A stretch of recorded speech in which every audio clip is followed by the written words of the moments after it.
is meant to be an investigation or discussion with the class, but we're just going to go through some of the properties of definite integrals in the video here. So first of all, for any of these, remember that capital f of x represents the antiderivative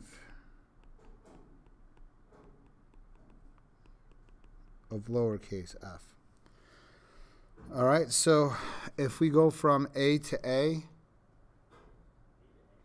so if we go from a to a of f of x, that means we're going to have capital F of a minus another capital F of a. So that's just going to be 0. Whenever we have an integral that goes from, say, 2 to 2, we know that definite integral, its value is 0.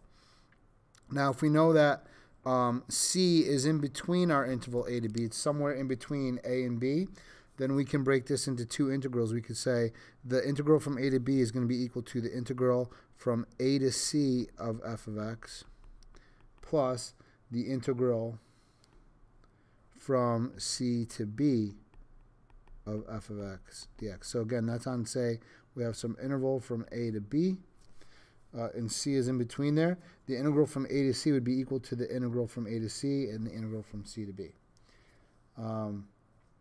Let's look at the next one. If the integral from a to b f of x dx equals a capital K, then we know the integral from b to a, so we've switched our limits, notice. That's going to be equal to the negative, we'll call it negative K. Sorry. So that's an interesting one. That means that if you switch your limits of integration, that would make your value negative. That would change the sign of your value. And if we look at why that is, or whatever, if you think of like from a to b of f of x dx, that would be capital F of b minus capital F of a. And then if we go from b to a, that would be capital F of a minus capital F of b. Those two values are the same. Like if we have 3 minus 5 or 5 minus 3, they're the same magnitude, just one is the opposite sign of the other. All right, now if we look and we know that, say, b is less than a, so normally we write the smaller limit on the bottom, but in this case, if b is less than a and it's on top, so if the smaller number is on top, then what we can do is we can do the negative integral. Because of kind of property 3 above, we can flip our limits, negative b to a of f of x dx. All right, so because we know that what I said in property 3, this means if we negate our integral, we can flip or switch the bounds, the limits of integration. All right, for 5, if k is a constant, then there's a property of integration, just like differentiation, that I can pull the k out of the integral, calculate from a to b the integral of f of x dx, get that value, and then multiply by k afterwards. So it'll be k times the integral. Same thing here that we did with derivatives for the integral of a polynomial or a sum of terms. We can do the integral, and sometimes we sort of skip writing these out, number 5 and number 6, of the first term plus the integral from a to b of the second term. Notice that our limits of integration need to match. We need to still stay from a to b. They put a plus or minus, meaning it works with addition or subtraction, so I'll put a plus or minus in there as well. Okay, here's another one. Given that f of x is an even function, that means reflexive about the y-axis.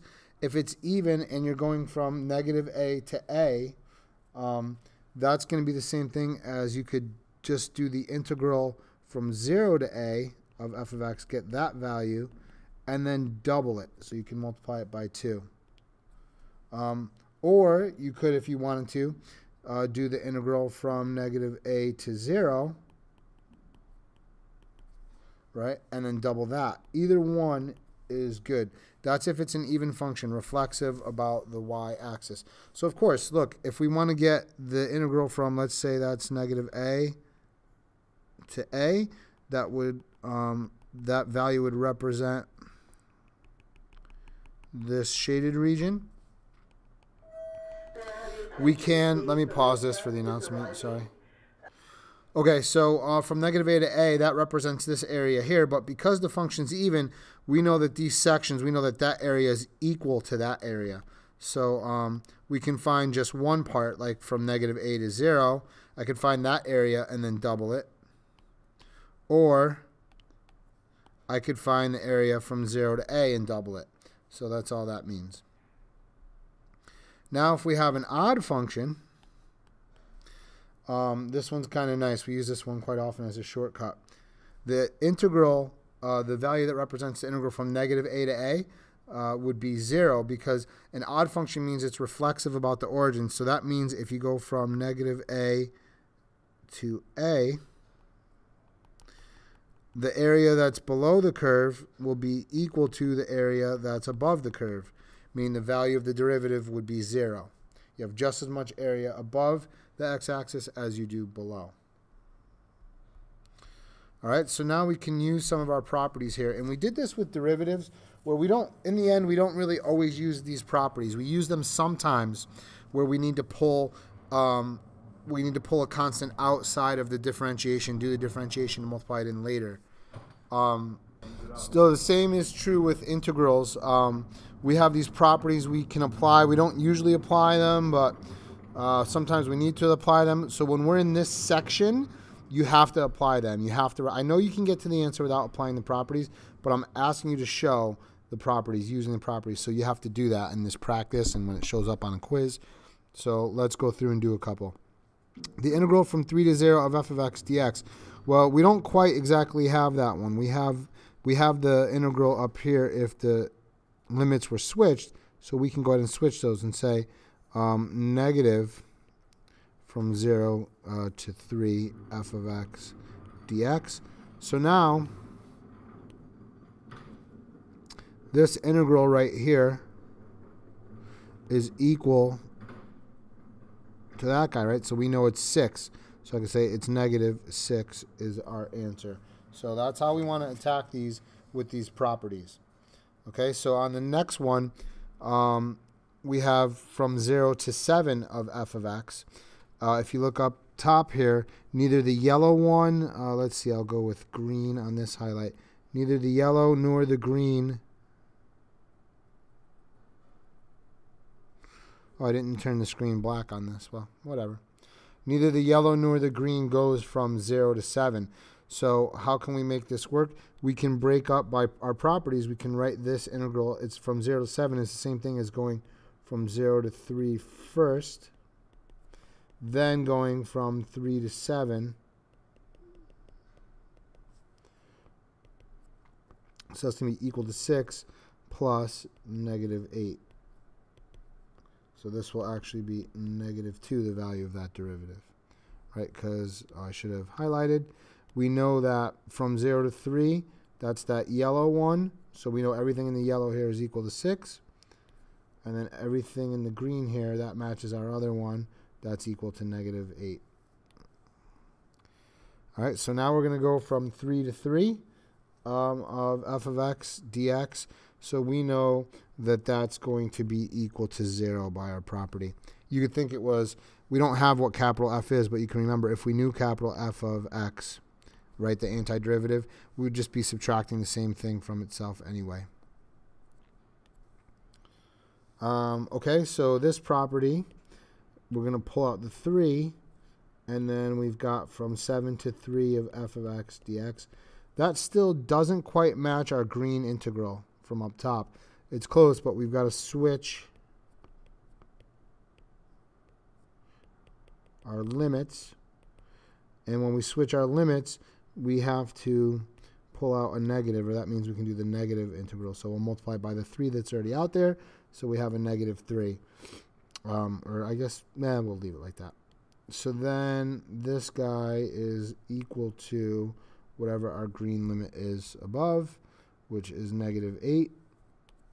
So we've got negative 3 times negative 8. We've got 24. This one, we're going to do the integral from 3 to 7 of 2 dx plus the integral from 3 to 7 of 3 f of x dx. So I'm going to pull out that property there. Now the integral of 2 dx is 2x. That's our capital F of x, and we're going to evaluate it from 3 to 7 plus 3 times, this is our green, I think 3 to 7 is the green one, right? That's our green one again, from 3 to 7, yep, so that's negative 8, so I can replace that with a negative 8.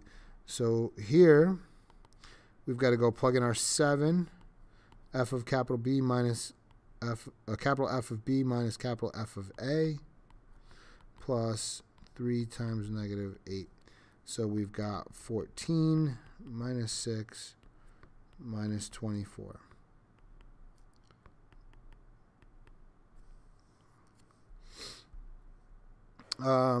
This isn't, if f of x is an even function, so we don't know from negative 3 to 3, we don't have that, but from 0 to 3 is the yellow one. So I know that since it's an even function, I can double from 0 to 3. Remember, an even function means that it's reflexive about the y-axis, so maybe it looks something like this. So if I go from negative 3 to 3, I've got double the area that I have from 0 to 3. So I can just double from 0 to 3 of f of x. Remember, that is our yellow integral from 0 to 3. It's going to be 2 times, that was 6, I think. So it's 12. It was 6, yeah. Okay, last one. If that's an odd function, so now in this case, it's reflexive about the origin. So maybe it's doing something like this. That's reflexive about the origin, where we go from negative 3 to 3. The area below is exactly equal to the area above. So we just know that that is going to be equal to 0. If we do the properties, though, I guess we should say, I kind of just like saying this is 0 because it's odd and the limits are the opposites of each other. But we could do from negative 3 to 0 of f of x, if we're trying to use the numbers from above, plus from 0 to 3 of f of x dx. And then we know that, let's see, what else do we have here? So from 0 to 3, that's going to be 6. And then from negative 3 to 0, that's going to be negative 6.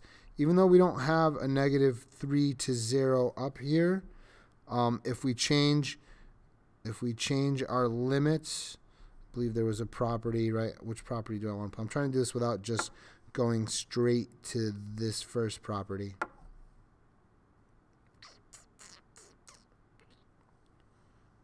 Let's see. Yeah, no, we just have to use that one, I guess. That if it's odd, it's 0. If it's an odd function, it's 0. So I was trying to get fancy here. We just go off of my first explanation. The function's odd, so the limits go from negative 3 to 3, so there's just as much area below as there is above, so that's our property. Okay, let's move on. Okay, so now we're going to use this graph here of f to calculate the value of some of these integrals, these definite integrals. So the definite integral from 0 to 3, so we're going from 0 to 3 here. We're trying to find the value of the integral, which would be represented by this area. Since it's all above the x-axis, it's going to be positive, so I just want to start finding the areas of some of these shapes. So these all have geometric formulas that I can use. I've got a rectangle there. I've got part of a circle up there. And then I've got a triangle over here. I could certainly do it that way. I could do it as two shapes. I could say that I've got a trapezoid here, right? My bases being this guy and this guy with my height right here. And I've got a quarter of a circle going on there. So we can do it that way. That's probably the best bet. So our quarter of our circle is 1/4 pi r squared. The radius of our circle is 2 units. Then we're going to add to that our trapezoid, which has a height of 1. And then the bases were length 2 and 3. So we simplify that and we get pi plus 2.5. Pi plus 5 halves, however you want to call it. What's the value of the definite integral from 0 to 4? So it's going to be that same part from above, but then we've got a little bit of a negative area to factor in there. So we've got all of this, but then we're going to have to subtract out this bit as well. So there's a couple ways you can go about this. I'm going to say that this part, instead of doing just adding on this, I could find this negative, this area, treat it as negative and subtract it from our answer from before. But instead of doing that, I'm going to say that this area and this area are the same because they are triangles with the same dimension. So they're going to be equal to 0 in terms of the value of the integral. The integral would calculate that as 0 because some of it's above and some of it's below. So now I just need to do the area of the remaining purple part, which is our quarter of our circle. Whoops.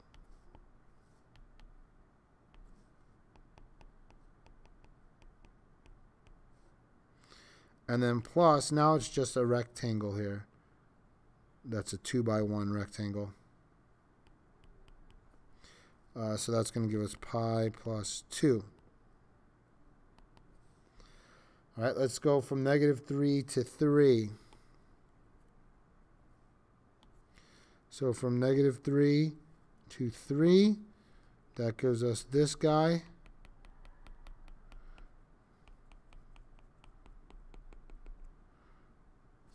So we could certainly calculate all of that area, or we can just calculate half of it and double it because it is an even function. So I could say the value of that is double one of those other areas, which we found from 0 to 3 already in this problem up here. Or you can actually calculate it if you'd like. And you could say that you've got, if I use a different color here, you could do the area of half the circle and then do the area of this big trapezoid here and add the two together, whatever you want to do. I'm just going to double our answer from before. So it's going to be 2 pi plus 5 because it's double that guy. So Vader's helmet is 2 pi plus 5.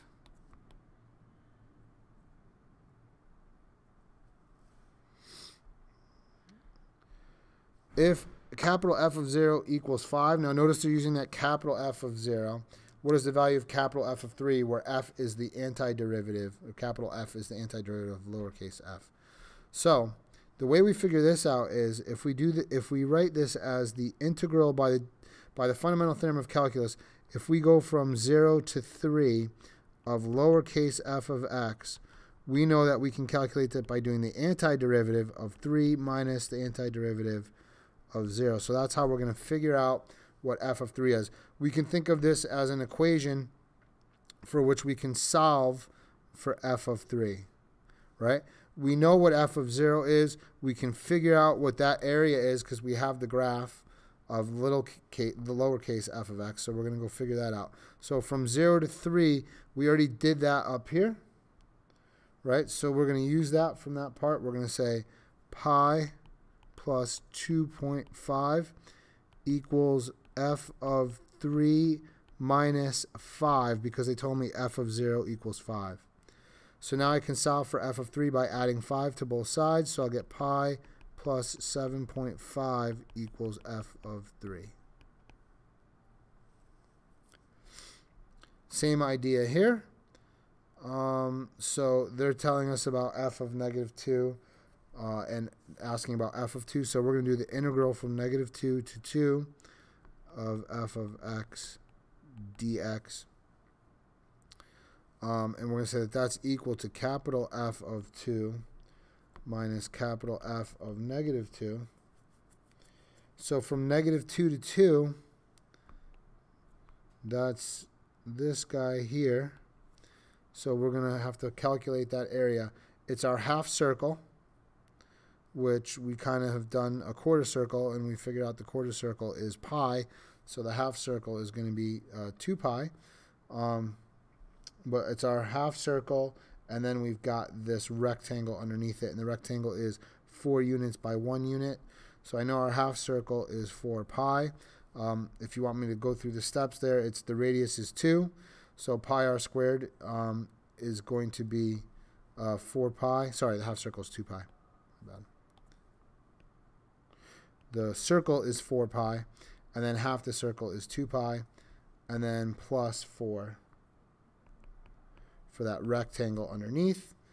We want to find out what f of 2 is equal to. We know f of negative 2 is equal to negative 2.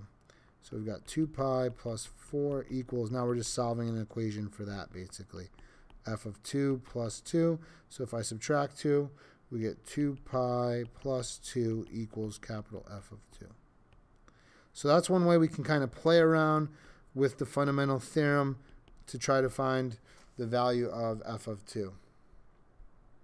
All right, let's go through. All right, yeah, we'll do this one in notes. Why not? We'll do this one together. So I kind of want to make you do this one in class.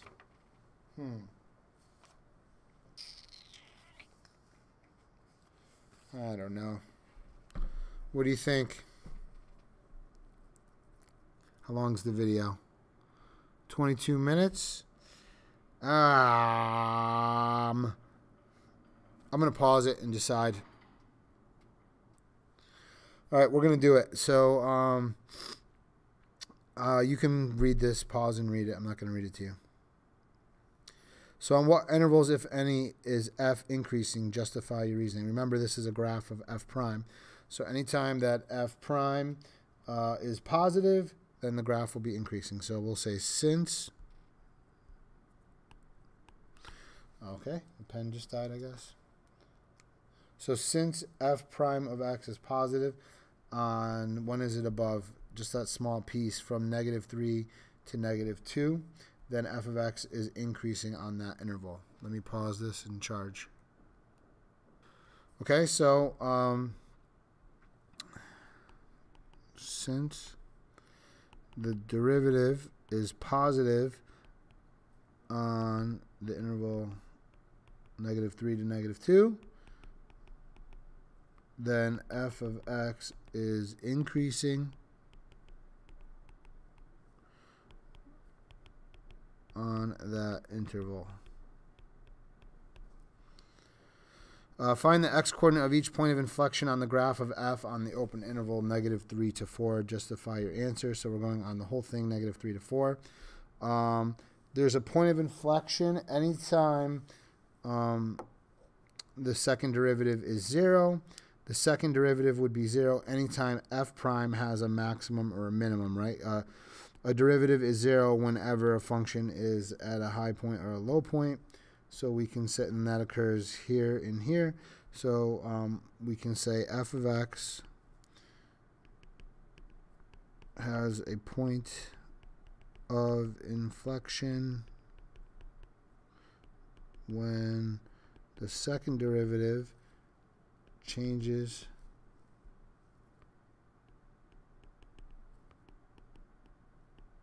signs. Then it has a relative max or min. So point of inflection whenever that changes signs. So f double prime is 0, but it also has to change from positive to negative. If f double prime x does change signs,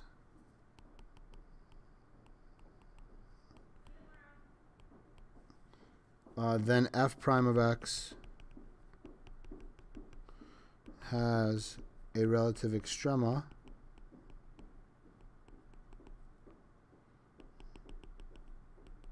and that occurs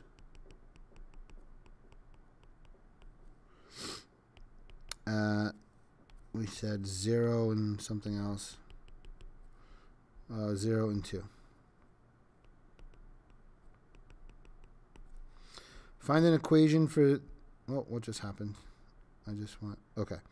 Find an equation of the tangent line for the graph at 0, 3. So we're thinking about f, right? So at the point 0, 3. So they're giving us our point of tangency.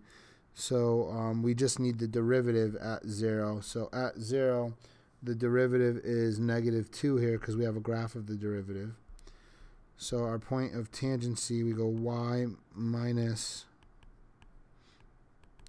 we said it was -2 was the slope at 0. That was the derivative at 0. X minus 0. So we get y equals -2x plus 3. I can write it like that. Okay, and then lastly, it's saying find f of -3 and f of 4. Now I've been doing this. I've been showing you one way to do this, to use the definition there from FTC, from the Fundamental Theorem of Calculus. There are other ways to think about this, where we're thinking about the integral of the derivative as a displacement or amount of change in the initial value. And then if we knew where it started, we can add that amount of change. We're going to talk about that in class.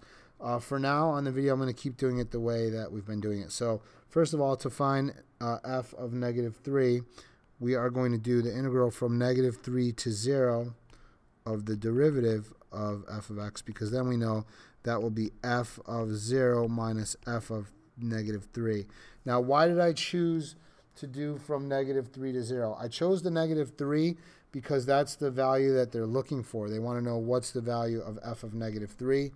Why did I choose 0? That must mean that I know what f of 0 is. Usually that kind of information is given to you to start the problem. So we have it here. F of 0 is 3.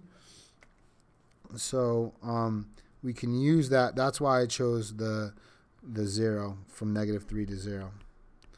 So they want us to find the value of f of -3 and f of 4. So we're starting with the -3. So this, if I look at this definite integral, I can calculate the area from the picture of f prime. That would give me that area. So I'm going to give you a chance to do that. So you should pause the video and do that and see if you can get it right. We're going from -3 to 0. So we want to calculate what would that definite integral be based on the area you're seeing. Okay? So pause the video and do that. Okay, welcome back. So you should have gotten 3/2 for that. And we know that f of 0 is equal to 3. So 3 minus f of -3. And now we can solve for f of -3. So I can subtract 3 off both sides.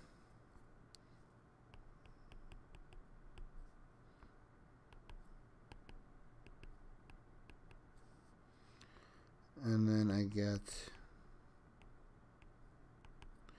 what is that going to be? -6/2, so -3/2. Oh no, 3 is, sorry. Wait, did I get, is it supposed to be 3/2? No, it's supposed to be -3/2, right? Because there's more area below. Whoops. So, I'm going to have -3/2, yeah. So then I'm going to subtract 3 from that. So it would be, oh my God, the pen just died. Give me a sec. So it's -3/2. We subtract 3 off both sides. So it's going to be -9/2. So then f of -3 equals 9/2. We're going to do something similar to find f of 4. So once again, to find f of 4, we're going to do the integral from 0 to 4 of f prime of x dx. And we know that'll be equal to, oh, sorry, yeah, it's f prime. So f of 4 minus f of 0. And we know we chose 0 because we know that f of 0 is 3. So we now have to calculate the area from 0 to 4 from the picture.